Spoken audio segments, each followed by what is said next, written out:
Welcome to RTV. మనం ఉస్మానియా విశ్వవిద్యాలయం వద్ద ఉన్నాం. ఈ ఉస్మానియా విశ్వవిద్యాలయం యావత్ తెలంగాణకి ఒక ఉద్యమాల గడ్డ. ఇక్కడి నుంచి అనేక మంది విద్యార్థులు రాజకీయ నాయకులుగా, ఎంతోమంది ప్రభుత్వ ఉద్యోగులుగా ఉన్నారు. ఇలాంటి చరిత్ర కలిగిన ఉస్మానియా యూనివర్సిటీ వద్ద అసలు మన ప్రజెంట్ రాజకీయాల గురించి ఈ విద్యార్థులు ఏమనుకుంటున్నారు అనేది తెలుసుకుందాం. నెక్స్ట్ పిఎం ఎవరైతారు అనుకుంటున్నారు మీరు? నాకైతే ఒక నవభారత నాయకుడు, ఒక యువకుడు ప్రధానమంత్రి కావాలని ఉంది. అంటే 10 సంవత్సరాలు గత పాలన బీజేపీ పాలన చూసాము. 2 కోట్ల ఉద్యోగాలు ఇస్తా అని ఇంతవరకు ఉద్యోగాలు ఇచ్చిన దాఖలు ఎక్కడా లేవు.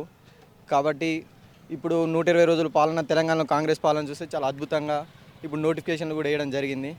కాబట్టి ఇలాంటి కాంగ్రెస్ దేశంలో కూడా వస్తే రాహుల్ గాంధీ లాంటి నాయకుడు ప్రధానమంత్రి కావాలని నా అభిప్రాయం. తెలంగాణలో ఏ పార్టీకి ఎన్ని సీట్లు వచ్చే అవకాశం ఉంది? అంటే మీరు ఒక విద్యార్థిగా మీరు అన్నీ అబ్జర్వ్ చేస్తారు కదా, అలా. తెలంగాణలో ఏ పార్టీకి ఎన్ని వస్తాయంటే అది కూడా కష్టతరమే వాస్తవానికి. నాకు తెలిసి బీజేపీకి, కాంగ్రెస్కి ఛాన్సెస్ ఉంటాయి. బీజేపీ మోస్ట్లీ ఉండడానికి ఛాన్సెస్ ఎక్కువ ఉంటాయి అని అనుకుంటున్నాను నేను. ఈ 18వ పార్లమెంట్ ఎలక్షను ఎలా నడుస్తుందంటే ప్రజాస్వామ్యంగా నడవటం లేదు. ముఖ్యంగా చెప్పాలంటే ప్రజలకు ఏ సంక్షేమ పథకాలు చేయాలి, దేశాన్ని ఎటువైపు అభివృద్ధి వైపు తీసుకెళ్లాలనే దాంట్లో ప్రధాన పార్టీలు విఫలమవుతుందనేది స్పష్టంగా తెలియజేస్తున్నాము. అందులో భాగంగా ముఖ్యంగా 10 సంవత్సరాలు పరిపాలించినటువంటి బీజేపీ పార్టీ ఏం అభివృద్ధి చేసింది దేశాన్ని అనేది చెప్పుకోకుండా దేవుని పేరు మీద, మతం పేరు మీద, కులాల పేరు మీద రాజకీయాలు చేస్తూ ఉన్నది. దీన్ని తీవ్రంగా నేను ఖండిస్తూ ఉన్నాను.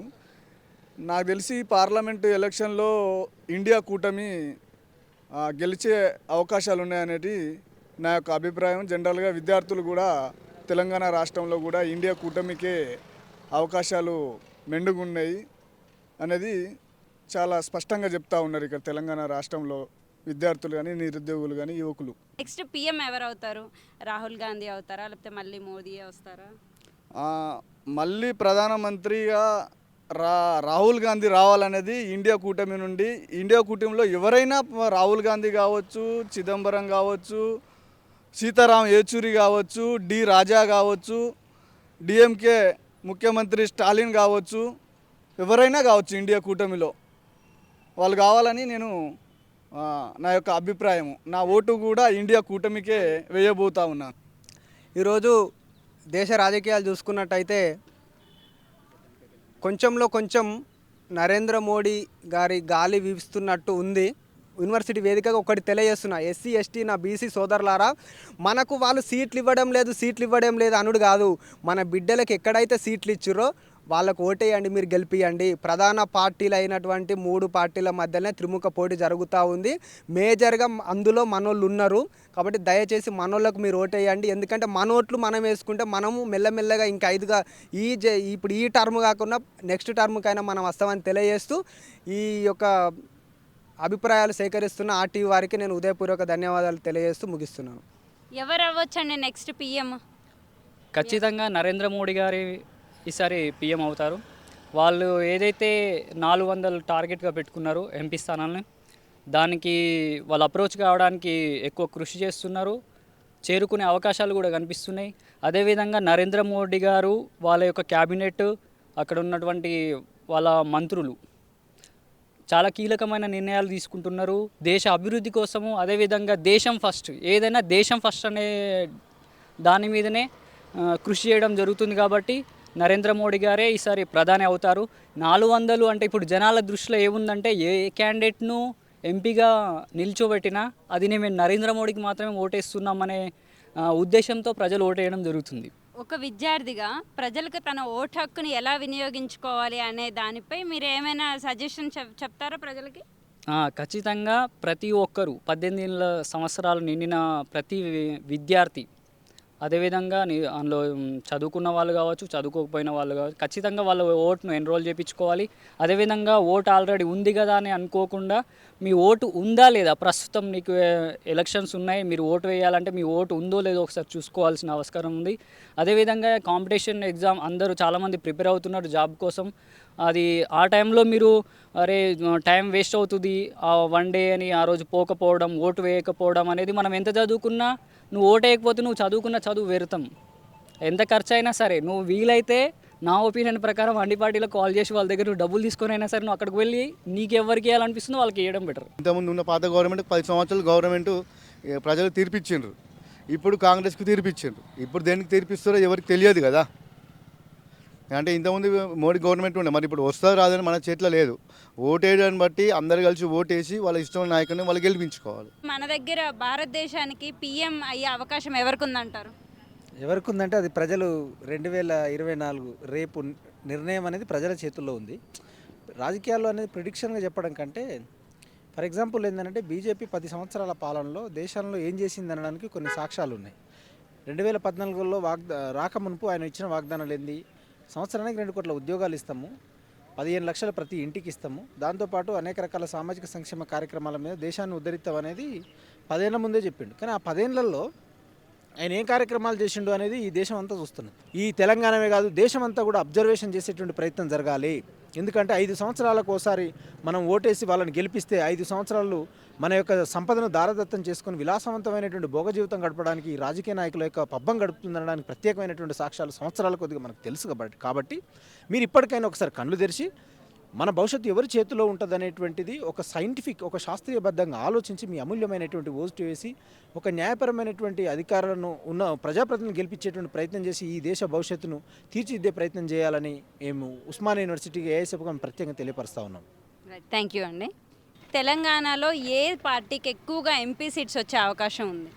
ఓకే, తెలంగాణ ఎన్నికలు అనేవి ప్రజల మూడుని బట్టి ఒకటి ఉంది. ఈ మధ్యన కాంగ్రెస్ పార్టీ ప్రభుత్వం ఏర్పాటు చేసిన తర్వాత ఇప్పుడు ప్రజలు తప్పు చేశారు, ఏదో ప్రజలు వీళ్ళు ఇచ్చిన హామీలను గుడ్డిగా నమ్మి వాళ్ళకు ఓటేశారు, వీళ్ళు ప్రభుత్వం ఏర్పాటు చేశారు కనుక ఈసారి మాకు 9 సీట్లు కట్టబెడతారని చెప్పేసి బీఆర్ఎస్ వాళ్ళు చెప్తున్నారు. లేదు మేము 8 నుంచి 10 సీట్లు సంపాదిస్తామని బీజేపీ వాళ్ళు చెప్తున్నారు. లేదు మేము 12 స్థానాలు సాధిస్తామని చెప్పి కాంగ్రెస్ చెప్తున్నారు. ఎవరి మాటలు వాళ్ళకు ఉన్నాయి. ప్రజలు ఎటువైపు ఆలోచిస్తారనేది మామూలుగా సాధారణంగా అంతా అంగీకరిస్తే ఏంటంటే అందరికి తెలిసిన ఒక సూత్రం ఏంటంటే ప్రభుత్వం రాష్ట్రంలో ఏదైతే ఉంటుందో అది ఆటోమేటిక్గా ప్రభావం చూపే అవకాశం ఉన్నది. కనుక కాంగ్రెస్ గవర్నమెంట్ కొద్దింత ప్రభావం చూపే అవకాశం ఉన్నది. అట్లాగే జాతీయ స్థాయిలో ఉన్నటువంటి బీజేపీ పార్టీ కూడా కొన్ని స్థానాలు కైవసం చేసుకోవచ్చు. ఇక బీఆర్ఎస్ పార్టీ అంటే ఇక్కడ ఉన్నటువంటి ప్రజల మూడుని బట్టి ఉంటుంది. వాళ్ళు ఎప్పుడు నమ్మిస్తున్నారా, ఎట్లా నమ్ముతున్నారు. రీసెంట్గా ఓయూ నీళ్ళ వసతి మీద ఒక చిన్న వచ్చినప్పుడు కేసీఆర్ గారు స్పందించారు. 10 ఏళ్ళ ఆయన పాలన ఫలితమే కదా ఇది. అంతకన్నా ముందు 2018, 19, 20, 21, 22లో ఇచ్చినటువంటి ఎటువంటి సర్క్యులర్ ఉందో అదే సర్క్యులర్ని కంటిన్యూ చేశారు ఇక్కడ.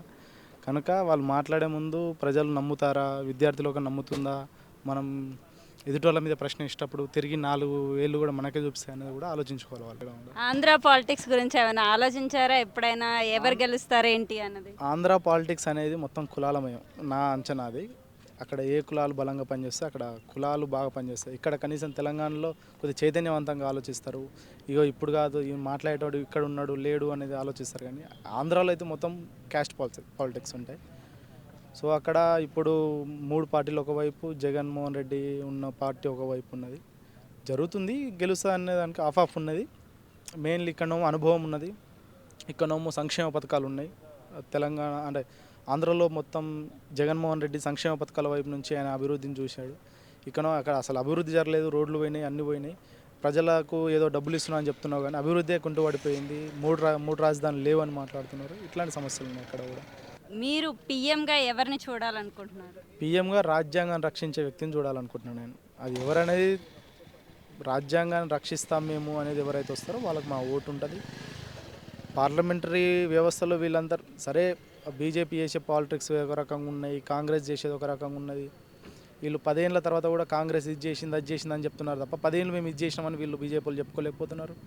వీళ్ళు బీజేపీ వాళ్ళంతా కూడా మతతత్వ పార్టీ, వాళ్ళంతా మతాన్ని ప్రేరేపిస్తున్నారు అనే ఒక కేవలం సింగిల్ లైన్ కోడ్తోని కాంగ్రెస్ వాళ్ళు ముందుకెళ్తున్నారు. అది ప్రజల్లోకి ఇప్పుడు కాంగ్రెస్ వాళ్ళు ఇచ్చినటువంటి హామీలు ప్రజల్లోకి వెళ్ళడం లేదు. బీజేపీ లేదా ఆర్ఎస్ఎస్ చేసినటువంటి సోషల్ ఇంజనీరింగ్ అనేది ఆ బీజేపీని గెలిపించే దిశగా లోతుగా వెళ్తున్నాయి. కనుక ఈ పరిస్థితిని గమనించాల్సి ఉంది. తెలంగాణ ప్రజలైనా, తెలుగు ప్రజలైనా, భారతదేశ ప్రజలైనా, భారత రాజ్యాంగాన్ని రక్షించే వాళ్ళు, రిజర్వేషన్స్కి ప్రామిస్ చేయగలిగే వాళ్ళు, దాన్ని నాశనం చేయకుండా ఇప్పటికీ పేద ప్రజలు తినడానికి తిండి లేక కూడా బతుకుతున్న వాళ్ళు ఉన్నారు. వాళ్ళని ఎట్లా అభివృద్ధి చేయాలనే ఒక అభివృద్ధి నమూనా అవసరం ఉన్నది. విశ్వవిద్యాలయాలు ఉన్నాయి, రిజర్వేషన్ పాలసీ జరుగుతున్నాయి అంటున్నారు, కానీ మీరు గత 40 ఏళ్ళ లెక్కలు తీసుకుంటే అగ్రకులాలే, ఆధిపత్య కులాలే ఐఏఎస్లు అవుతున్నారు, ఐపీఎస్లు అవుతున్నారు తప్ప బీసీలు ఏదో అట్లా మెరిచిపోతారు చుక్క లెక్క. ఒక 2-3 రావడం, ఒక 10 మంది రావడం, 15 మంది రావడం. అట్లా కూడా మళ్ళా స్టేట్ సెంట్రల్ శాఖల్లో ఉన్నటువంటి ప్రిన్సిపల్ సెక్రటరీస్ కూడా అందరూ ఆధిపత్య కులాల వాళ్ళే ఉంటారు. ఒక్క బీసీ ప్రిన్సిపల్ సెక్రటరీ కూడా లేకుండే. ఇప్పుడున్న పరిస్థితి ఎలా ఉందో తెలియదు, కానీ ఇంతకుముందు గత 10 ఏళ్లలో ఒక బీసీ ప్రిన్సిపల్ సెక్రటరీ లేరు. అంతా కూడా డబ్బుని ప్రజలకు పంచే విధానం కావచ్చు, విధాన రూపకల్పన కావచ్చు, అక్కడ బీసీల ప్రాతినిధ్యం చాలా తక్కువ ఉన్నది, ఎస్సీల ప్రాతినిధ్యం చాలా తక్కువ ఉన్నది. కనుక బీసీ ప్రధానమంత్రి అయినా, ఎస్సీ ప్రధానమంత్రి అయినా ఎవరైనా తిరిగి అధికారం చెలాయించేదంతా కూడా ఆధిపత్య భావజాలమే తప్ప ఈ ప్రజల భావజాలం కానీ, బహుజన భావజాలం కానీ ఎటువంటివి కూడా దారి చూపే అవకాశం లేకుండా పోయింది. ఎవరు ప్రధానమంత్రి అయితే బాగుంటుందండి, మీకేమనిపిస్తుంది? ఎవరు ప్రధానమంత్రి అవుతారు అని మనం జోస్యం చెప్పలేమండి డైరెక్ట్గా, బ్లాక్ అండ్ వైట్ లాగా. కానీ ఎవరు ప్రధానమంత్రి కావాల్సిన అవసరం ఉందో ఈ దేశంలో ఉన్న యువత, విద్యార్థులు, మేధావులు, చదువుకున్న వాళ్ళు తేల్చుకోవాల్సిన అవసరం ఉంది. ఎందుకంటే భారత రాజ్యాంగంలో పేర్కొన్న, భారత రాజ్యాంగ పీఠికలో పేర్కొన్న సమానత్వము, స్వేచ్ఛ, సౌభ్రతత్వము, లౌకిక విలువలు కాపాడే వాళ్ళు ప్రధానమంత్రిగా ఉండాలి ఎవరైనా సరే. మరి ఈ దేశంలో రాజ్యాంగాన్ని కాపాడే వాళ్ళు ఎవరు? లౌకిక విలువలను కాపాడే వాళ్ళు ఎవరు? స్వేచ్ఛ, సమానత్వం, సౌభ్రతత్వాన్ని కాపాడే వాళ్ళు ఎవరు? ఒకసారి బేరీజు వేసుకుంటే ఈ దేశంలో ఉన్న యువతకు, విద్యార్థులకు, చదువుకున్న వాళ్ళకు, మేధావులకు అందరికీ తెలిసిన విషయమే. దాన్ని బట్టి నిర్ణయం తీసుకోవాలి ఎవరు ప్రధానమంత్రిగా ఉండాలి అనేది. ఎవరు ప్రధానమంత్రిగా గెలుస్తారనేది మనం డైరెక్ట్గా చెప్పలేము. ఉస్మానియా విశ్వవిద్యాలయంలోని విద్యార్థులు చాలామంది మనకి రాజ్యాంగాన్ని సంరక్షించే వారే మనకి నాయకులుగా అవ్వాలని చెప్పేసి ఇప్పుడు ఒక పార్టీ మీద ఇంకో పార్టీ బురద జల్లుకునే ప్రయత్నాల్లోనే ఉన్నారని చెప్పేసి వాళ్ళు అంటున్నారు. సో ఇది ఇవాల్టి ఓయూ విద్యార్థుల యొక్క రాజకీయ విశ్లేషణ. కెమెరామెన్ కోటితో దిల్లీశ్వరి, RTV హైదరాబాద్. నమస్తే అండి. ఇది వ్యాపారం గురించి కాదు, ఓటు గురించి. ఎన్నికల్లో ఓటు వేయడం మన హక్కు మాత్రమే కాదు, కర్తవ్యం. ఎంతో మంది మహా నేతలు శ్రమించి ప్రాణత్యాగం చేసి ఈ అవకాశాన్ని మనకిప్పించారు. అందరూ ఓటు వేద్దాం. ఎందుకంటే ఓటు హక్కు ఊరికే రాదు. నా ఓటు ఎవరికో తెలుసా? అది సీక్రెట్ అండి.